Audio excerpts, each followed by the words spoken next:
Call the meeting to order. Mr. Dornfield, would you help us with the pledge? I pledge allegiance to the flag of the United States of America and to the republic for which it stands, one nation, under God, indivisible, with liberty and justice for all. Thank you. See, you got that over. Call the meeting to order, roll call, everyone is present. Is there a motion to approve the agenda? So moved. Second? Second. All in favor? Aye. Public comment? Well, everybody's public here, but I guess nobody wants to talk. Approval of minutes. We want to do them one at a time because of the nature of their content. So the August 12th, 2014 regular board meeting. Move to approve. Second. All in favor? Aye. September 2nd, 2014, the expulsion hearing at 6 p.m. So moved. Before, go ahead. Connie, was that you? Second. I looked through them and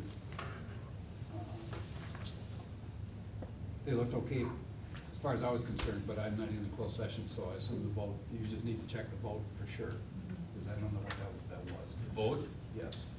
Oh, the roll call vote, he means. Yes, right. But then the other thing is, if you look at the second set of minutes and look at who was represented, there's a sentence left in the second set of minutes that came from the first set indicating there was a second person there on behalf of the student. That needs to be crossed out. Is that correct? Am I reading it?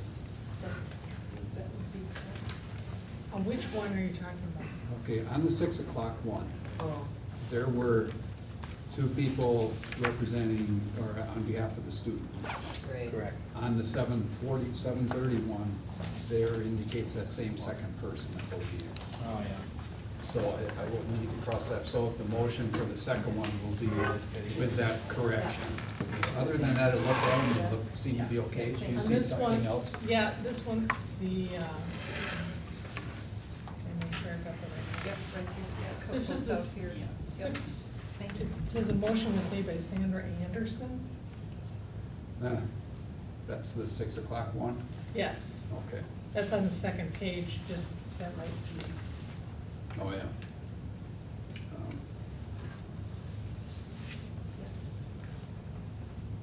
We'll fix that. I don't too. remember. Okay.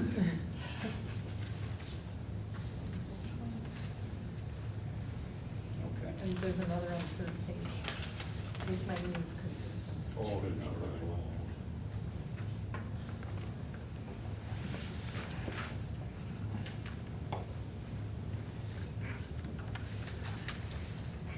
but yet, the right, it was right in the roll call votes. Yes. Okay, So the motion's been made and seconded on the 6 o'clock PM one. So we'll just need a vote for that. okay. All in favor? Aye. Of the second expulsion hearing at 7:30, with the corrections, is there a motion? And my name is referred to as Anderson in this one also, at least one place, but it might be worth a search. On page 2 at the bottom. Pardon? Oh, yeah. Page 2. Might be easier just to change your names.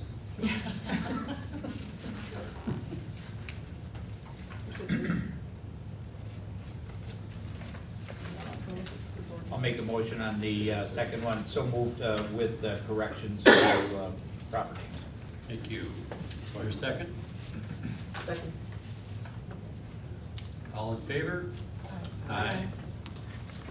Let the record, everybody said aye.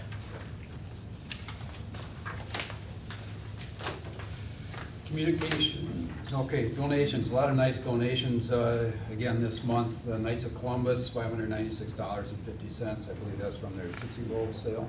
Okay, excuse me for interrupting, because would you mind, when you go through those, just as long as we're going sequentially, kind of what those are gonna be designated for then? I'll try. Yeah, try. The best I can. Knights of Columbus is to special ed department. Okay. Okay, that's their annual contribution from the Tootsie Roll sale. The Mills Fleet Farm, $25 gift card was an FFA, no. No, that was for summer school, for the potting material and stuff for summer school gardening. Okay. The Moving and Munching Award to WLC is getting to be an annual grant award from the DPI, and that's written by Mary Felt, and it's used for FIAD and the health-related supplies purchases. First Assembly of God had a fundraiser to purchase school supplies, and that, I believe, is run through our social worker and Collins Reed. Just takes those supplies and distributes them appropriately. Target gives an annual contribution to the schools, $272.12 to the Waupaca Learning Center, $240.97 for the Chain of Lakes Elementary. That goes into the principal's pot for discretionary spending throughout the year. For school supplies. There we go. The FOIA run for something better used to be, I think, ING is what I Right. remember, you know, that Yeah. company. And the $3,500 grant award was written again by Mary Felt. And in the grant, I've got a list of things she is planning on spending that money for. Mighty Myler t-shirts and sweatshirts, $750. Staffing of these events, $750. Mighty Myler incentives, tow tokens, subway card, after-school snacks, awards, raffle prizes, certificates, $275. RMC Fun Run entry fees for fourth grade students, $150. Fees for parents, $50 for the fun run. 5-alarm dash entry fees, $300. Promotional materials, $200. Turkey trot prizes and incentives, $200. Colored paper for flyers and promotions, $65. Strapless heart rate monitors, $450. Agility ladders, $120. Hula hoop bases for drills, $100. And entry fee for Waupaca Walk for Wellness, $90, totaling $3,500. So it's good for Mary Felt to get that money for the district. The anonymous, an anonymous person came into middle school and gave a backpack filled with supplies to Mr. Waupaca to distribute to an appropriate student. Jason Nickel, this is the FFA, 50 bales of straw valued at $150, and that was used at the fair. And then Selma Kniffel asked someone to come over and take through David Johnson, to come over and take a look at what's in the house and see if we could use anything for our props or that was remaining in the house. So we did that and ended up with 3 chairs and 4 stools valued at $250. I think Mr. Wolfgram was part of that as well. Was that? Okay, thank you. I really appreciate that, because I think it gives everybody an idea what the money actually is going to be used for, other than just it came in. We get an idea. Okay, thank you. Kudos again to Mary Felt for that. Yes, I for see sure. why she was teacher of the year. Right. So we'll need a motion for that. Move to approve with gratitude and appreciation. Second, With gratitude. with gratitude and appreciation. All in favor? Aye. Aye.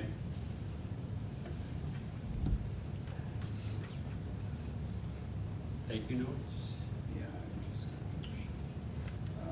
thank you notes. The Iris Palmer family and Dorothy DeWild family for donations made to the scholarship fund in the name of a family member who passed away recently. And Rebecca Wright was one of the students last year who received the Employee Appreciation Scholarship, and she wrote, this is the second one to write who received it, and the second one to write the thank you note to the board for that scholarship. Good. School board visits.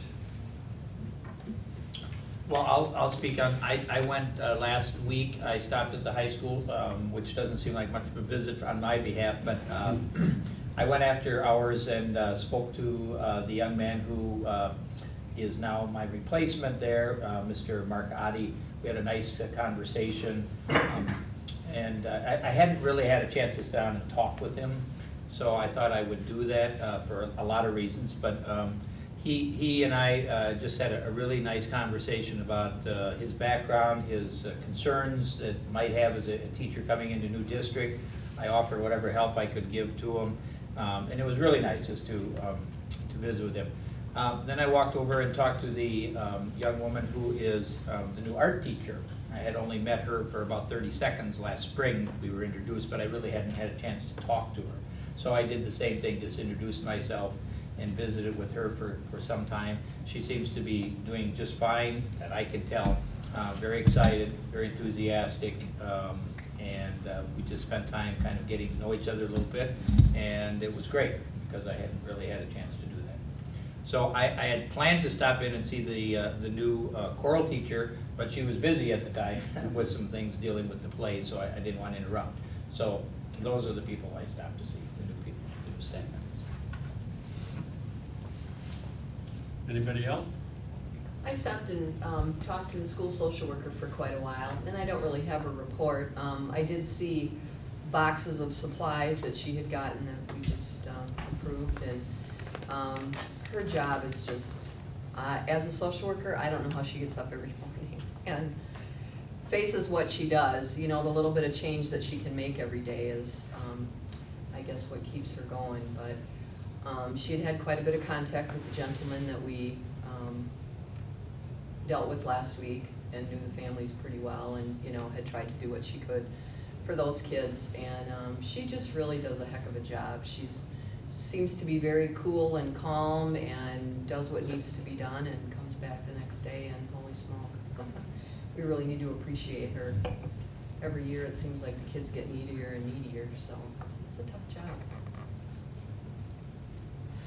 And I always get very fine reports on her work. Yeah. Yeah, she's a hard worker. I didn't make a school visit when the children were there, but I attended 2 of the open houses this year.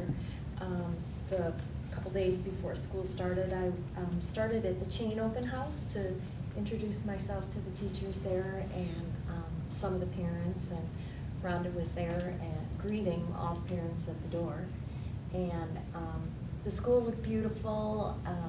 The teachers were all excited. The parents that were coming in were really excited. It was just really a nice welcoming atmosphere for a lot of the parents, particularly the younger ones that, you know, have kindergartners and whatever, who are always a little apprehensive. So it was a wonderful welcome, and again, that school looked so beautiful and clean, and for an older building, I'm just amazed at how well it's really maintained. I think it really speaks well for our district and the maintenance guy there. And then I went on to the middle school, to the open house for middle school.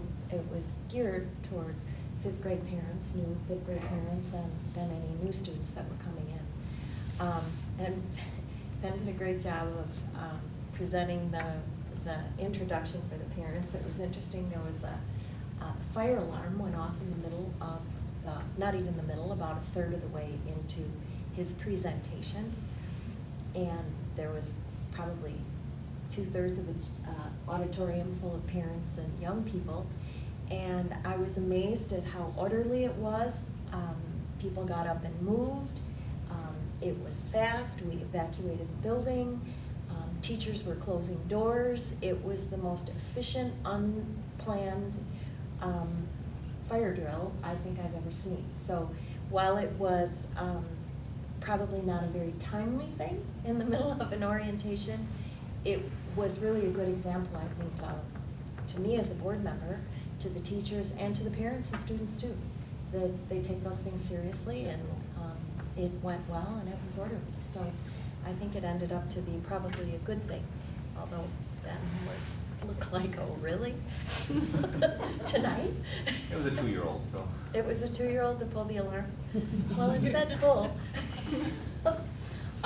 So anyway, it was good to hear the presentation, and Mr. Purcell also, he did an exceptional job of presenting the PBIS program and how they try to target good behavior rather than responding to poor behavior, and encouraging the students to be respectful and responsible.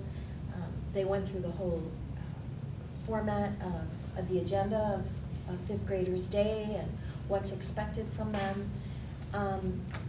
And you see the difference between the transition from lower elementary, 1 through 4, and now we're dealing with a little different age group of young people and what's expected of them. So it was very to the point, it was very direct as to, we expect good behavior, we expect you to follow the rules. And so it was very insightful. I hadn't gone to an open house since my children were attending school, so that was a long time ago. So it was interesting to go to that. I also talked to the fifth grade teachers a lot, and they're in their own little section, their own little wing, all excited about the new year and welcoming the young people. They have a lot of enthusiasm in those fifth grade teachers, and all in all, it was a very welcoming evening for them, for the new parents and the students. So it was a great night. I went to the Waupaca County Charter School this afternoon. I'd never had an opportunity to go there, and I was off today, so I called. I'll make a fuller report after I've had some time to sort of sort through all the notes that I took. But I do have to say, when I met with the lead teacher, Aaron Katzmarek,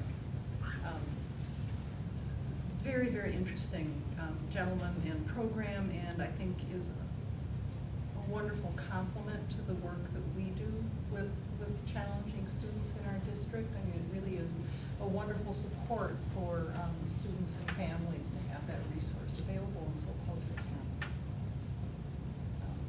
Very, very interesting. And I have open houses each year that the students give tours of the building, but it just had never worked out for me to go then. Did you go into the auditorium? Went to the gym. Gym? Yeah. The square tiles on the floor? I didn't notice that. Sorry. We played there in the 60s, and it was a great auditorium. Yeah. They're glad to have that too. Oh, yeah. I don't think mine necessarily counts as a school visit, but I did go to the freshman orientation, and there was one challenge presented, and I won't say who was speaking to the group, but they asked everyone to go out into the hallways and find someone older than them and just ask them a question, any question. And so I went out into the halls, and I couldn't find anyone older than me. So, thank you for the challenge. I was pretty sure. Or was that intended for the freshmen? I do think it was, and you're probably the oldest freshman there. So. But welcome.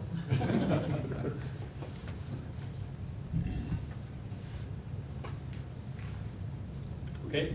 Before we leave this, could Yeah, but it was. could we just ask, I would like to visit the 4-year-olds sometime in the near future, where they're located again in their times? I've kind of lost track of where they are. We have morning and afternoon sessions. Okay. The morning sessions are 8 to 10? 8 to 11. 8 to 11. The afternoon sessions are 12 to 3. 12 to 3. And could you just give us the locations on those? Well, you can find a morning session at Chain, you can find a morning and afternoon at WLC. And then there is an afternoon at the Learning Cottage. That's Right near owned by McDonald's. McDonald's. There's an afternoon at Trinity Tiny Treasures. There is an afternoon at Head Start. And there's a morning and afternoon at Sunny Day. Lots of nice. Can we find out how it's going, or is that? Yeah, all reports so far is excellent. I thought we'd wait a couple months and then Okay. give a report, Okay. in-depth report on attendance. But so far, I mean, it's off the ground and people are, glitches are out. Good. I bet you're relieved. That's putting Just it saying. mildly. I don't know, I told people over here, but just so you all know, I went up to the high school to see, remember we were talking about all the robes and the costumes that were in that back storage area, and it was not vented, not air conditioned, and I went in there, I think last summer, and it had to be 100 degrees in there, and it was, you know, there's a lot of money in that building, or that area, and I thought we were talking about an air conditioning unit or something, but there was a Rube Goldberg thing that they came up with, and I'm pretty proud of what they did. There was a room next to it that had air coming in from the auditorium, and they just took a round, what is it, a furnace type pipe, and took it up, over and in, and they have just a fan that sucks it in there, and it was very comfortable. And I think it was dry and maybe 75, and whereas last year when I went in there, it had to be 100. So I think, you know, I think they took care of it with a lot less than we were thinking about, whether we're gonna put an air conditioning unit or something in there, but they just took it from next door and put it in, and it's working real well, I think. So I'm proud of the fix. And it was engineered, it wasn't just something we decided to do. I mean, that's a good thing. Yeah, but, Yeah. So it was an easy fix. Yeah.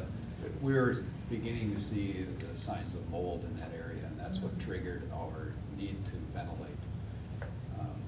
are we gonna do anything as far as, you know, I don't know what the process is. Do they clean those things, or they just use them and hang them up and? The initial thought was to put all of the costumes and uniforms in there, take them all to the cleaners, and that was very expensive. So I believe what we've done is bag some of them, and as we use them, we'll clean them now, rather than just doing a wholesale cleaning. Is that correct? Yeah, they went through and they got rid of some things. They try to call as they go, and, you know, as we've been doing productions for over 50 years, and they've been collecting costumes from that long ago. So they've gone through and they've gotten rid of a few things, but if needed, they'll clean them before productions, but otherwise after productions are cleaned. They threw mine out after I got done. They may have. So these aren't things that if we have a washer and dryer, we could just do ourselves? I don't think we want to do that. We do have a washer and dryer that we launder things with. If it's as easy as doing that, we do would that. have done that, yeah. Right. And we'll continue to if we can. Mhm. But there's a lot of, Wool. oh, And There's- older. Satin. Yeah. They're furs. yeah, Yeah. There's also tuxedo. Felt. yeah. But it's, you know, you look, you get in there and you look around and think, how much money is in here? And how much it saves us every time we have an event or a musical, etc. So anyway, I'm pleased with what they've done.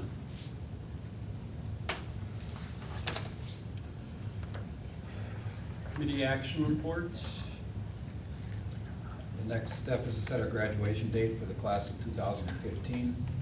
As I explained to you in the notes, board policy would say that the graduation will be held on May 31st. It's a Sunday at 2 p.m. This is the weekend after Memorial Day. Policy says graduation is held the Sunday prior to the last day of school. The last day of scheduled school for students is the next day, June 1st, is Monday. So by policy, it would be 2 o'clock p.m. on Sunday. We started talking about it and said, is there a better alternative? Or are there other alternatives? We looked at Friday. There is a sectional track meet and softball on Friday, which would preclude us from having a Friday PM graduation, which is something we've kind of looked at in the past. next, if either the softball or the sectional track gets rained out, it'll be rescheduled for Saturday in the afternoon. So that would leave us with a potential Saturday 7 p.m. graduation or a Sunday 2 p.m. graduation. Those are our choices. That would work. I had Mr. Eggebrecht talk to the senior class advisors, and they talked it out amongst their classmates. And Mr. Eggebrecht, you want to report on that? Right, we talked to the student class president, secretary, treasurer, and asked them to survey the seniors to see what they felt would be best, whether they would consider the Saturday evening or Sunday. Majority of them came back saying that they would like to try the Saturday evening, simply because they said you can't battle with humidity. It's going to be warm in the gym, but they thought it might be cooler for graduation if we went to an evening type program and try that out. So that was their suggestion, was to go with a 7 o'clock Saturday evening graduation rather than the Sunday afternoon. And that would be our recommendation.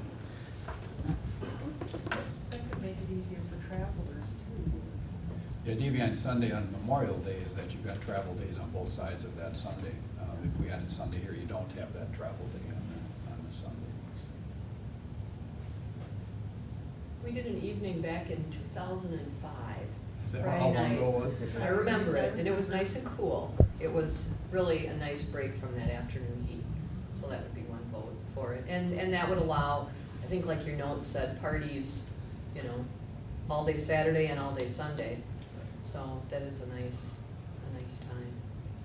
If that's a motion, I'll second it. Is 7 o'clock, 7, I make a motion. or should it be earlier? Well, you gotta account for travel back from sports and. Right. is that- The only problem is, I mean, I'd hate to schedule around a potential rain out, but if we're looking for conflicts, if there were a rain out of the track meet on Friday, we would have to hold it at 7 o'clock or later on Saturday because of that makeup. The makeup time would be 2 o'clock, and a sectional track meet, depending on the events, could last 3.5, 4 hours. You know, and given that the graduations are somewhat shorter now than they were years ago, it's, you know, it's not like anybody's, unless Steve decides to really talk, it probably wouldn't be there until 10 o'clock. Is there any conflict this year with forensics? Dave, that No, I seems- think that would be the Memorial Day It's always weekend. Memorial Day weekend regardless of when Memorial Day is? I believe so. Yes, yeah. It is scheduled for Memorial Day weekend this year. You know that for a fact. Okay. So there's a motion, and a second. All in favor? For Saturday, Saturday. Saturday at 7 May o'clock. 30th at 7 p.m. And what's the date? May 30th? 30th.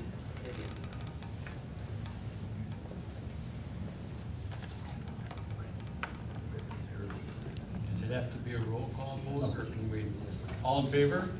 Aye. Opposed? Now, that's the shortest time we God, we've had some, Well, I think when you take it off Memorial Day weekend, that helps, Yeah. because that's a big part of the discussion. Memorial Day has to be the earliest it can possibly be, or close to it, So, yeah. really early. future dates, Thursday, October 9th, we've talked about the WSB Fall Regional Workshop and meetings. The schedule's on your screen and on your agenda. I think Steve offered to drive, is that, if anyone is interested, are you going to both or one? One is a workshop and then followed by. If nobody else goes, I won't go. Okay. So, let us know, and we'll work that out. I think the deadline is about a week before, so we've got some time yet. What is the 2 down from here, the regional program? That's that same day, but they're doing a conference in the afternoon and the dinner in the evening. Oh, okay. Or late afternoon, Right. evening, so one goes into Okay, the other. okay. You can sign up for one or both of the Okay. events. Okay. I would be inclined to just go to the 6 to 9 PM, because I think we went to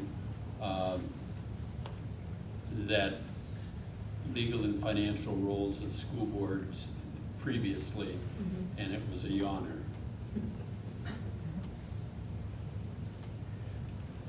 But Next regular scheduled board meeting is Tuesday, October 14th. That's as late as it can be.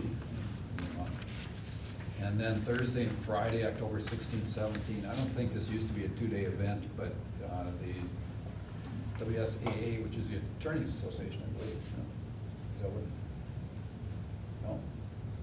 what did I know of? Oh, Employment and School Law Seminar. I thought this was the one that you got credits for. Not that is. I think you're right, Oh, okay. a few years ago. Yeah.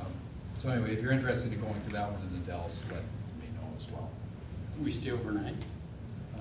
That would be far enough that you could stay overnight, yes. The next item is a contract with NEW Rehab Company for occupational therapy services. As I shared with you in the notes, we have a need for an occupational therapist for the first semester. We have our sights on one who would like to work for us, we would like to have them work for us, but that person can't start till January, so we need something to fill the gap. NEW Rehab Services, this is what they do. They farm out occupational therapists to school districts and to other places.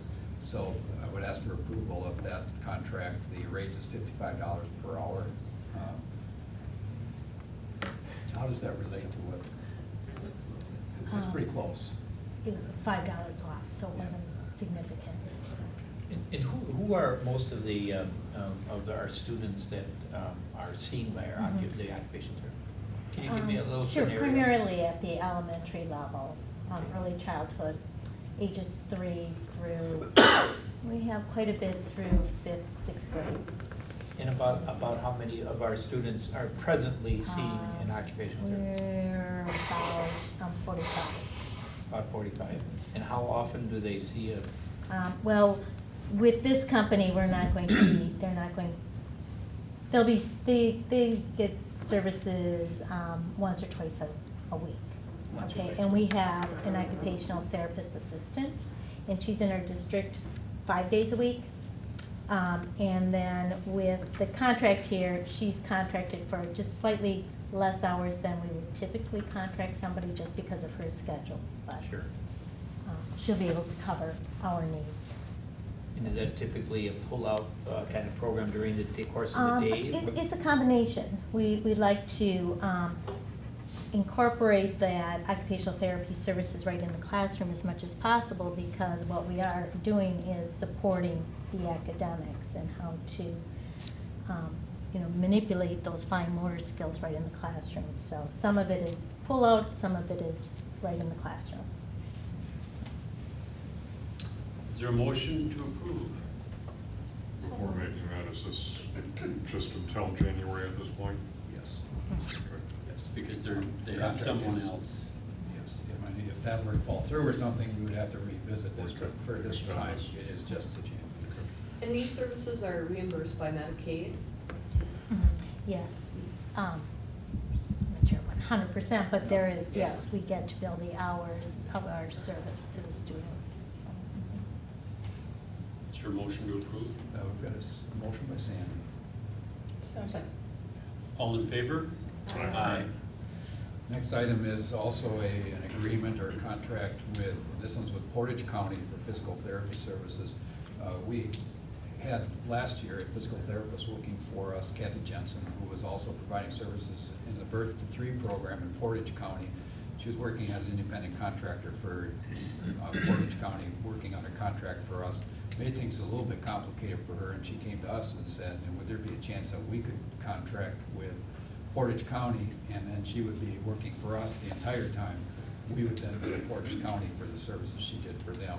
It's called the 6603 agreement. It works well for all of us, and it's much better arrangement for her.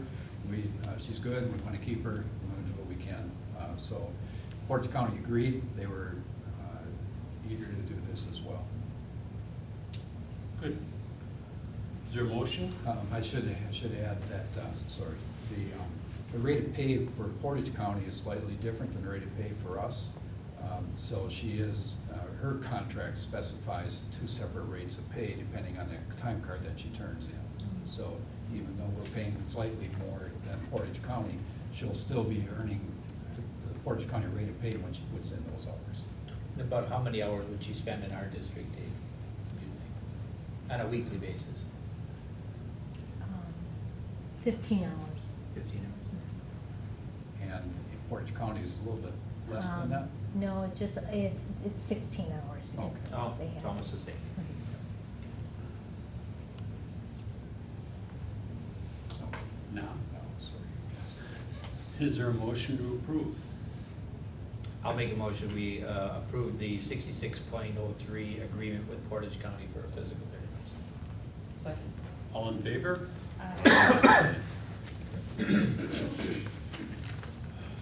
Next item is the, Consent agenda? yeah, that's fine. The state of school address for 2014-15. So, welcome to my annual address to the school board, staff, and community regarding the state of affairs in our organization. I will use this opportunity to share my thoughts on the challenges we face as a school district. In preparation for tonight's presentation, I reviewed my comments from last year. You may recall I was a bit harsh in my criticism of state and federal involvement in local education. It troubles me to report my cynicism was well-founded. If interested, you can find last year's comments on the district website.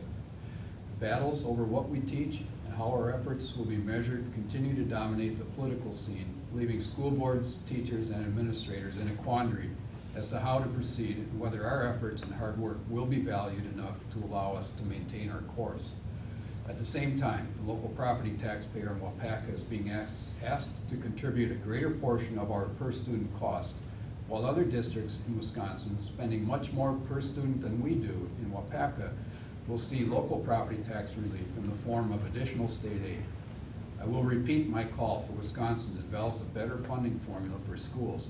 Property value should become less of a factor, and poverty should become more of a factor in a new funding formula.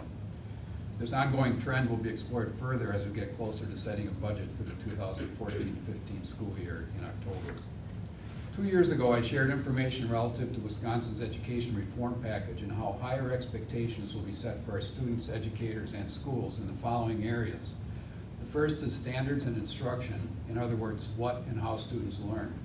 The second is assessment and data systems, which means how progress will be measured and recorded. And the third is school and educator effectiveness, or how the performance of teachers and administrators will be measured. We are now seeing these expectations manifested in our schools. These initiatives are coming together to create confusion, concern, time management issues, and in some cases, fear. You will recognize some of the program names as I highlight how these expectations are being implemented in our schools. Under the heading of standards and instruction, our conversion to Common Core in math and reading continues as we add next generation science and social studies to the mix. We are using a software package called Build Your Own Curriculum to transition each area. Under the assessment and data systems heading, our students and ultimately our teachers and administrators will be measured using the Smarter Balanced Assessment instead of the Wisconsin Knowledge and Concepts exams. It should be pointed out that Bill Gates, the driver behind the Common Core, is urging states to delay testing until the curricula have had a chance to be fully implemented and taught. However, his recommendations fall on deaf ears as we are scheduled to begin testing this year. To gather the student information necessary to comply with state and federal reporting requirements, it became necessary to shelve our previous student information system, PowerSchool, and implement a new system called Infinite Campus. Moving student information, along with as much archived data as we can, to the new system has been time-consuming and difficult. The learning curve for teachers to be able to use the newest system effectively is huge, while the time is short. Under the School and Educator Effectiveness heading, our administrators and teachers are already immersed in the Educator Effectiveness model using Teachscape software to document their goals, progress, and evaluation data. This is a time-consuming model having the potential to improve instruction and student learning, but time will tell. Challenges continue to dominate our agenda. I believe we have the right personnel and support in place to be successful, no matter how we are measured. I'm proud to report our staff continue to do what they do best, improve student learning. When we monitor academic achievement next month, you will hear how our students have improved their performance and participation rate on the ACT composite measure on the tests administered in 2014. We'll also hear how our school district continues to meet expectations on the school report card issued by the Department of Public Instruction. As we educate every child who walks through our doors, I'm convinced our staff will continue to make a positive difference in the lives of the more than 2,200 students who entered our schools this fall. We appreciate and value the support of our community members and parents who provide the extras that make Waupaca special. Thank you for all you do. It is an honor to serve the Board of Education staff, students, parents, and community. Thank you for listening. Thank you. Okay. Very nice. You heard me talk at the breakfast to staff, because I know there's concern out there and consternation and worry about all of these initiatives that are coming down at the same time. And my message to staff at that time, and continues to be, that we're all in this together. We're going to work with you. There are things we need to do, things we need to do for the right reason, but we're going to work through this together. And it's not going to be a top-down approach or a hammered approach. We need everybody. We know this is difficult, and we need everybody going in the same direction on this and helping each other. And I hope the staff heard that message. My efforts tonight are just to share the concerns that they have, that we have some of those same concerns as well. But we are going to move forward, and we'll get through this. And we'll be better for it if we do it right, hopefully in the long run. Okay. I thought you did a very good job at the opening breakfast. That was nice. Thanks. You did a very nice job too, Steve. Yes. You did. Called attention to some important things. Quick. It was quick. Yes. Unlike, never mind. But I think what was good about it was it let the staff know that the board is aware of these things, as you pointed them out in your opening comments. Yeah, I'd just like to add a little anecdotal note to that, because I think you're absolutely right, Dave. A couple of years ago, we had a number of new initiatives that kind of came through either DPI or the state, I can't remember. And I remember talking to Dr. Peschel about that at sometime when we were just together chatting a little bit, and I said to you, and you've probably forgotten it at the time, we got all these changes that we have to do, and how we're going to get the curriculum to match up and so forth. And you reminded me, and I think it's exactly what you're saying here for our staff, is that most of our teachers, not all of our teachers, are good teachers, and what they're doing now is good to begin with. It isn't as though we're not doing something that's already good. We just need to reinforce what people are doing on a regular basis, and then try to mold that into what everybody else thinks, the program ought to fit into. But I remember you telling me we don't need to make a lot of changes overnight, because we're already have a good product going here. And that impressed me, and I told all of my colleagues the same thing. I said, we're doing a good job here. You just need to keep moving forward, and it'll all come together. And I think your message is pretty much saying the same thing. And I appreciate that from a teaching point of view. I appreciated it then, and I appreciate it now. And I think most of our staff believe that. The board believes that they're doing a good job. And we have all these outside forces that are trying to do all these things, and sometimes lose sight of the fact that locally we believe they're doing a good job. And I think we can't say that enough times, but the reality is they are. So, and I think your message is well founded. Good. Thank you. Consent agenda. Is there a motion? I'll make a motion to approve, and I just wanted to call attention that once again, there's quite a few Waupaca High School graduate names on the list, which is really neat, as staff and volunteers, and yeah, so neat to see that every so often. Yeah. I'll second that, but I also would just like to ask, as long as we're just saying, we got a report last month a little bit about our school nurse, and I see we're hiring. Could we get a little update on the school nurse, the new person? Jamie Drabotowski lives in Amherst. She's been subbing for us periodically, but her regular job has been working as a school nurse for the Manawa School District most recently. So she comes to us with experience. She is eager to start. She was in the district last Tuesday, spent a couple days in the district while finishing up over in Manawa. She has experience in an emergency room at Freighter, I believe, in Milwaukee. And school experience as well. So being in an emergency room, we know that she can think on her feet. Some of the good reports from her, about her, were how well she works with parents. And she's interested in our wellness initiative as well. Is she gonna be housed at the high school or split? Or we don't know yet? We will have a nurse housed at the high school and a nurse housed at the Waupaca Learning Center. The rest of the duties in the district will be split amongst them. Okay. I have not heard, they've been, Sorting that out. yeah, duking it out, so to say, as to who's gonna get what, but that, as soon as she comes on board, we'll know that. My guess, somebody's gonna have the chain, and then they're gonna split up middle school. So, that will be the assignments. We do a roll call? Yes. Okay. Good. Do a roll call, Betty? Yes. Pat Fair? Yes. Sandy Robinson? Yes. Connie Baldwin? Yes. Kirsty Greenfield? Yes. Stephen Johnson? Yes. Stephen Shamble? Yes. Roll call carries 7-2. Is there a motion to adjourn? I would move adjournment to closed session under Wisconsin statutes 19.85, parent 1, parent A, and parent F, considering student expulsion and voluntary withdrawal data regarding specific students. Is there a second? Second. All in Now we favor? do a roll call.